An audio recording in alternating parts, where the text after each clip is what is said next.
Hello students, today we are going to see the rest of the few reactions of aldehydes and ketones. बस बाकी की सारी reactions हमारी complete हो गई है. So this is the last lecture on aldehydes and ketones, aliphatic aldehydes and ketones. Okay, so let's start with the first reaction of today's class, that is halogenation reaction. Halogenation, as you people already know, halogenation is carried out by either by direct by halogens or by any halogenating agent. So if I am going to use PCl5 as a halogenating agent, so what will happen, let's see. That is example of acetaldehyde. Acetaldehyde ऐसा लिखूं या फिर मैं इसको ऐसा भी लिख सकती हूँ, double bond O. This on treatment with PCl5 on heating, it gives what? It gives a dichloro compound like this. Or if I am going to treat the PCl5 with acetone, this will also give a dichloro compound like this. Okay, समझ में आया आपको ये reaction? हमने क्या use किया है यहाँ पर? PCl5 यूज किया है, फॉस्फोरस पेंटाक्लोराइड है. एक और मेथड हो सकती है by bubbling the chlorine gas. As if acetaldehyde is treated with chlorine gas,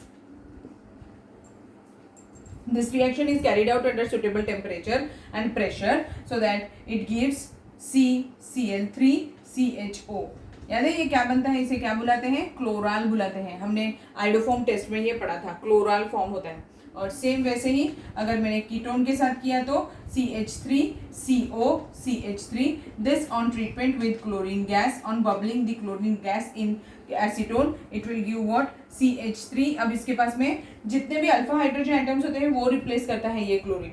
ठीक है. In case of acetaldehyde there are only 3 alpha hydrogen atom, whereas in case of acetone there are 6 alpha hydrogen items. ये भी alpha hydrogen items है और ये भी alpha hydrogen items है. तो ये कैसे देखकर रिएक्ट करेगा?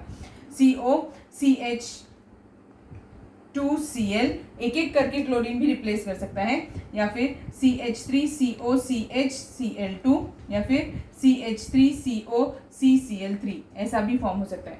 सो ऐसे टाइप के कंपाउंड्स ये फॉर्म करेगा. समझ में आया आपको? तो इसमें दो टाइप के हैलोजिनेशन रिएक्शंस बताई, एक one by using halogenating agent and other by using direct chlorine gas. Next is reaction of aldehydes and ketones with Schiff's reagent. Schiff's reagent important है, नोट डाउन करके रखिए. Schiff's reagent क्या होता है? अब Schiff's reagent क्या होता है? It is a solution of aqueous solution of para-rose aniline hydrochloride. Pararose aniline hydrochloride का जो सोल्यूशन होता है उसे हम क्या बुलाते हैं? Schiff's reagent बुलाते हैं. एंड दिस इज पिंक और magenta in colour, dark pink colour का होता है. ठीक है. अब इस पैरारोज एनिलीन में SO2 गैस बबल करते हैं, SO2 गैस ऐड करते हैं. जैसे ही हम SO2 गैस ऐड करते हैं इट गेट्स डीकलराइज. ये डीकलराइज हो जाता है. पहले कौन से कलर का था? ये पिंक कलर का था. अब SO2 गैस जैसे ही ऐड की तो ये डीकलराइज हो जाएगा. And on addition if I am going to add aldehyde, any aldehyde, aldehyde to it, it will restore its pink color. फिर से उसका पिंक कलर वापस आ जाएगा. ठीक है. पिंक कलर रिस्टोर हो जाएगा. अगर मैंने इसी डीकलराइज सॉल्यूशन में कीटोन डाल दिया, no reaction will take place. Means this reagent can be used, this Schiff's reagent can be used to distinguish between aldehydes and ketones. Distinguish between aldehydes and ketones.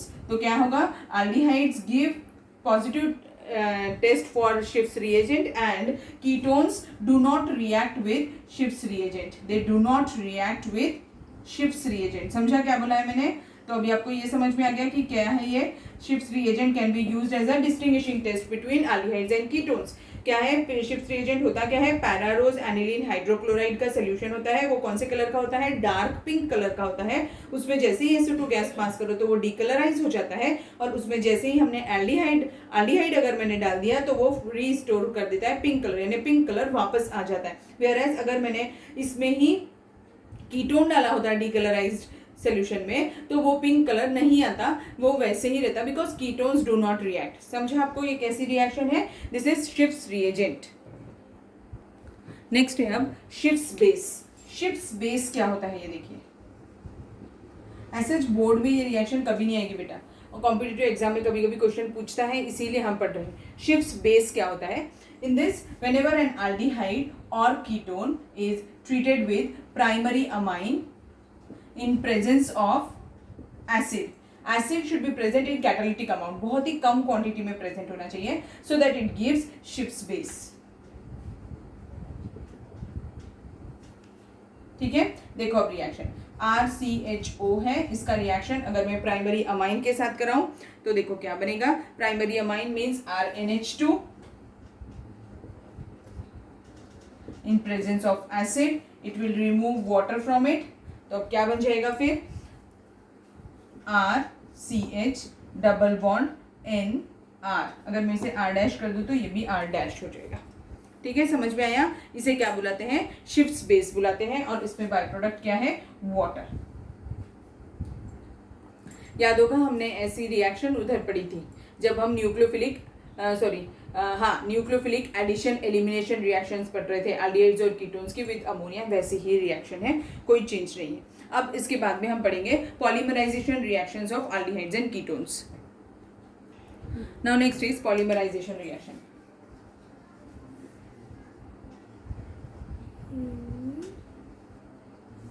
So polymerisation reaction में first molecule ले लेते हैं हम formaldehyde HCHO।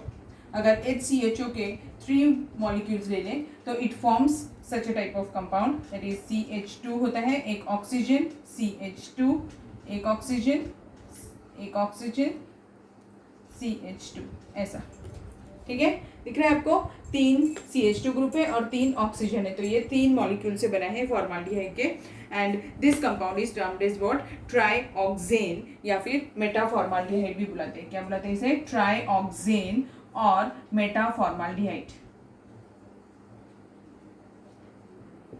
ठीक है, अब एक और हो सकता है, अगर मैंने n मॉलिक्यूल्स ऑफ फॉर्माल्डिहाइड ले लिया है तो वो क्या बना देगा? एक पॉलीमर बना देगा CH2 और n times, and this is termed as what?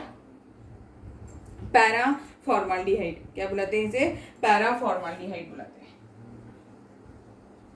हमें सिर्फ पता होना चाहिए बेटा, इसीलिए हम पढ़ रहे हैं। कॉम्पिटिटिव एग्जाम्स में ही क्वेश्चन पूछेंगे, कभी भी ये स्टेट बोर्ड के या फिर CBSE बोर्ड के पेपर में क्वेश्चंस नहीं होते हैं इस पर। तो अब नेक्स्ट, अगर फॉर्माल्डिहाइड का रिएक्शन हम फिनॉल के साथ कर दें, it forms a polymer and that polymer is termed as what? Bakelite. ठीक है, Bakelite is a polymer which is used to prepare TV cabinets, computer cabinets etcetera. ठीक है, तो अब एक हमने इसका यूज भी पढ़ लिया। Formaldehyde on treatment with phenol, it gives polymer named as what? Bakelite. Formaldehyde की आपको रिएक्शन समझ गई। फिर अभी पॉलीमराइजेशन रिएक्शन, एक 3 मॉलिक्यूल वाली metaformaldehyde, n number of molecules paraformaldehyde, and 1 molecule of formaldehyde and 1 molecule of phenol will give bakelite. Next is polymerisation reaction of acetaldehyde.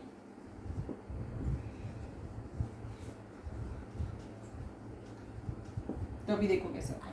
When CH3CHO is treated, its 3 molecules are heated, not heating, at room temperature. On adding just few drops of concentrated sulfuric acid, it will get converted into para-acetaldehyde. जैसा वो वाला molecule बनाया था ना बेटा, same वैसा ही बनेगा ये भी। अब यहाँ पर CH3 ग्रुप था, CH3 लगा देगा, बन गया। So this is the molecule of what? Para aldehyde, और साइक्लिक ट्राइमर बन गया। अगर सेम रिएक्शन है, सेम रिएक्शन एसिटाल्डिहाइड का at 0 degree Celsius carry out कर रहे हैं, कॉन्सेंट्रेटेड सल्फ्यूरिक एसिड ऐड किया, so in this case it will add 4 molecules of acetaldehyde and it will form as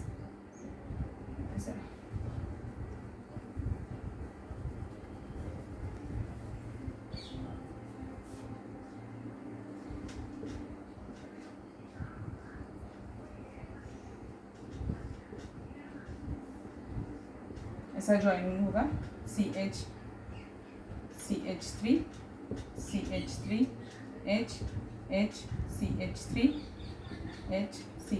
ऐसा कंपाउंड फॉर्म होगा and this is termed as what, meta aldehyde. This one is para aldehyde and this one is meta aldehyde.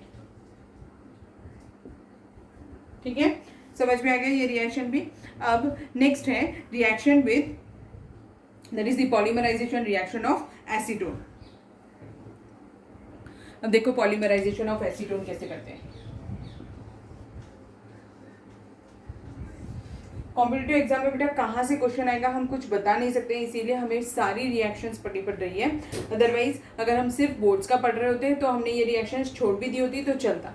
ठीक, तो अभी देखो acetone का reaction कैसे करना है. CH3 C double bond O है. इसका रिएक्शन अगर मैं CH3COCH3 के साथ कराऊं, इसमें से in presence of concentrated sulphuric acid water remove हो जाएगा.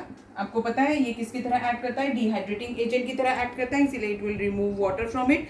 एंड हम कॉन्सेंट्रेटेड सल्फ्यूरिक एसिड भी यूज कर सकते हैं. In some books it is written as concentrated HCl भी यूज कर सकते हैं. वो भी डिहाइड्रेटिंग एजेंट की तरह एक्ट करता है. It will remove water from it and it will form what, mesityl oxide बुलाते हैं इसे.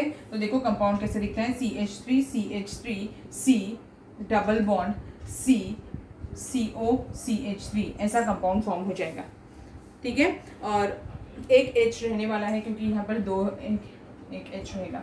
CH3 C double bond COCH3 form होगा and this compound is termed as what, mesityl oxide.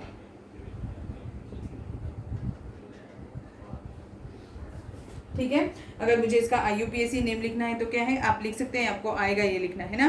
क्या होगा इसका नाम, 4-methyl पेंट 3-ene 2-one. देखो 1 2 3 4 5 है, तो 4-methyl paint 3-ene 2-one. Okay, अब अगर इसके टू के जगह ये भी मैंने कितने मॉलिक्यूल से बनाया, 2 मॉलिक्यूल से बनाया. अगर मैंने इसके 3 मॉलिक्यूल्स लिए होते तो कैसे रिएक्शन दिखता, देखो 3 मॉलिक्यूल्स लेते तो इसको ये कैसे फॉर्म करता है, CH3 C double bond O plus CH3COCH3 plus CH3COCH3. अब ये इधर से और इधर से हाइड्रोजन रिमूव कर लेता और यहाँ से और यहाँ से ऑक्सीजन रिमूव कर देता. तो अब ये कैसे देगा, अब ये क्या फॉर्म करेगा, CH3 C double bond CH और फिर यहाँ पर क्या बचेगा, CH डबल बॉन्ड CH3. ठीक है, ऐसा कंपाउंड फॉर्म होगा. कुछ गड़बड़ हो गई है, एक और CH3 आएगा, ये CH3 छोड़ दिया था मैंने.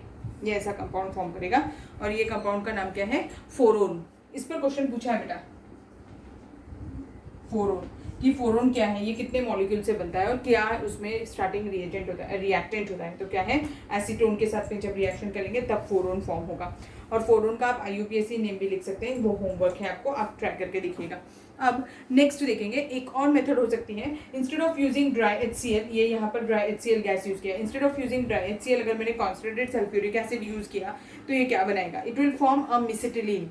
क्या फॉर्म करेगा, ये मिसिटिलीन कंपाउंड फॉर्म करेगा और वो रिंग लाइक स्ट्रक्चर होता है तो वैसा फॉर्म होगा.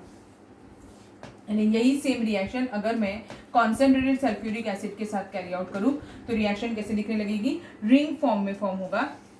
ऐसा एक भी ऑक्सीजन नहीं रहेगा, यहाँ पर एक CH3 ग्रुप होगा, यहाँ पर एक CH3 ग्रुप होगा और यहाँ पर एक CH3 ग्रुप होगा और यहाँ एक डबल बॉन्ड, यहाँ एक डबल बॉन्ड और यहाँ एक डबल बॉन्ड. इसे क्या बुलाएंगे, मिसिटिलीन. ठीक है, समझ में आया. बाकी तो हाइड्रोजन कार्बन हाइड्रोजन से सेटिस्फाइड होंगे. जैसे अगर यहाँ का जो कार्बन है इसके 1 2 3 4 कार्बन आइटम्स बन गए, इसके 4 बॉन्ड्स बन गए. ये वाले कार्बन के पास एक हाइड्रोजन होगा, ये वाले कार्बन के पास एक हाइड्रोजन होगा और ये वाले कार्बन के पास भी एक हाइड्रोजन प्रेजेंट होगा. तो ऐसा कंपाउंड फॉर्म होगा और इस कंपाउंड का नाम क्या है, मिसिटिलीन.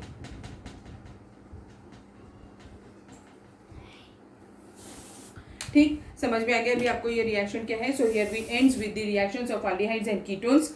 अब लास्ट पार्ट जो अब हमें पढ़ना है वो भी आपको होमवर्क ही है, that is uses of aldehydes and ketones.